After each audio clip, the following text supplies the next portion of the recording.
FBI Director Christopher Wray warning of the rise in terrorism threats against the United States as Israel faces violence from Hamas terrorists. Wray says that the biggest concern now is potential lone wolves pulling off copycat attacks in America. Joining me right now is the former New York Stock Exchange Chairman and CEO, Dick Grasso, with us. Dick, it's great to see you. I'm so happy you're with us today on this, the actual day that was 30 years ago when I started on air. Well, I'm delighted to be with you, Maria. And let me just say at the outset, you have been the ambassador of Wall Street to America, and investors are better. Your 30 years, we can only hope there's 30 more in front of you. Oh, thank you so much, Dick. And, you know, I'll tell you, you supported me so many years ago when we first wanted to get on the floor of the New York Stock Exchange to bring the audience right to the action. You at the time were trying to demystify what was going on Wall Street, so you allowed it and you supported me being on the floor of the exchange. I'll never forget that lunch that you hosted for me. It was a dinner that you hosted for me with lots of big shots at the exchange, and you said, this is a toast, not a roast, because that dinner was usually roasting people.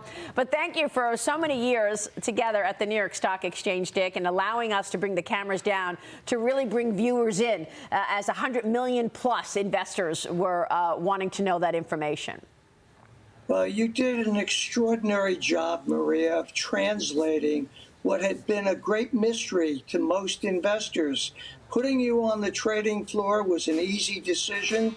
It wasn't easy for you because you had to deal with some pretty rough characters. But when they saw the potential fines that I was going to levy against them if they didn't support you, okay, they were much more attuned to the idea. It's true. I'll never forget Mike Robbins, may he rest in peace, and others who really were upset that you made that call, that it was okay to put me down there. Dick, on a somber note, you and I were also together at the exchange on September 11th.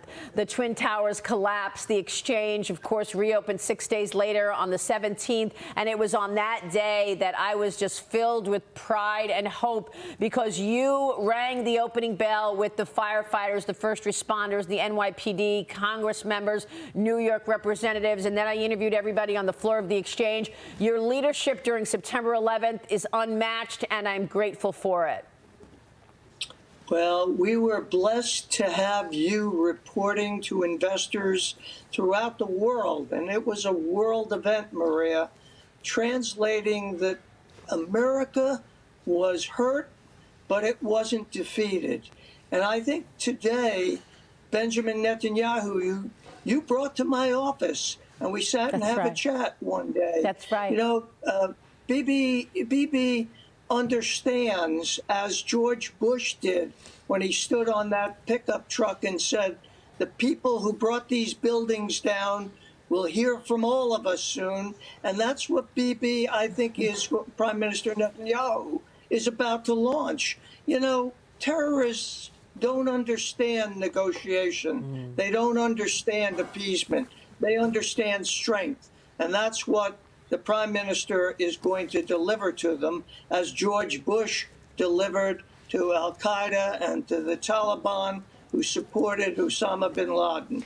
How upsetting that we're still talking about the same story that we talked about back then. Benjamin Netanyahu was on my show. You're right. We did a taping at the exchange after the live show, and then we went to your office and spent some time with you. It was the same issue back then that we're dealing with today in terms of Israel. The New York Stock Exchange has also changed dramatically from the glory days when you were leading that fine institution, traveling across the world to try to get those companies to come and go public at the exchange.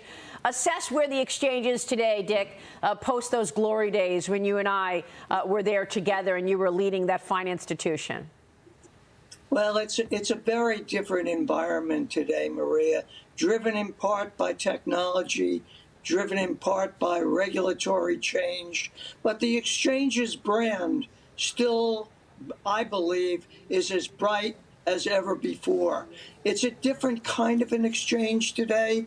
It's an amalgam of technology and people, but it is still looked upon as the proxy for the American economy. It stands at the hub of what we all each day focus on, and that is building a better American participation and a world participation. So it's different, but Maria, no one can turn the clock back. And I certainly believe that the leadership today understands that. They're branding in a very different way, and I support exactly what they're doing. Oh, God, what an honor for me all those years to work at the New York Stock Exchange, the nucleus of global business, walking into that institution every day with that incredible flag, the American flag, which screamed freedom, independence, liberty at the New York Stock Exchange. Freedom rings, which, of course, was your idea and your line at the exchange. Dick, how have investors changed? I mean, obviously, today you have many, many opportunities to invest and to own a piece of corporate America or corporate world, whether ETFs or other instruments. How do you characterize the investor today and how he or she has changed? Well, I think in large part because of the great educational job you've done over these past 30 years, Maria, investors understand that the nucleus of their future is investing in America and in the great American companies and the global companies, whether it's directly, whether it's through ETFs, whether it's through managed accounts, or those who are simply participants in their pension programs, their IRAs, their 401ks. Everyone understands that building for the future, whether that future is educating your children, buying a home, if you will, funding your retirement, you must be a participant in the equities market. And thankfully, Maria, based on your efforts to educate the American people, we now have the best capital markets, the best investor participation in the world. And again, sitting next to you is a dear friend, Bob Nardelli. Yes. And, we still have Chrysler because of the great work that Bob Nardelli did in reforming that company. And I think we all owe him a debt of gratitude as well. We sure do, Bob. Thank you for your leadership. Well, let me just say it's an honor to be on set today, Maria, with you, 30 years. And Dick, my dear friend, I remember vividly, at Ground Zero working with you, getting corporations to buy stock back that day. We wouldn't be where we are today if it wasn't for both of you. God bless you both. Thank you God bless you, Dick. Bob Nardelli. Thank you, Bob. Dick, all the best. And Maria, 30 more years, because you are the Dorian Gray of financial reporting. Oh, thank you so much. It warms my heart to talk with you today. Dick, thank you. Good to see you, sir.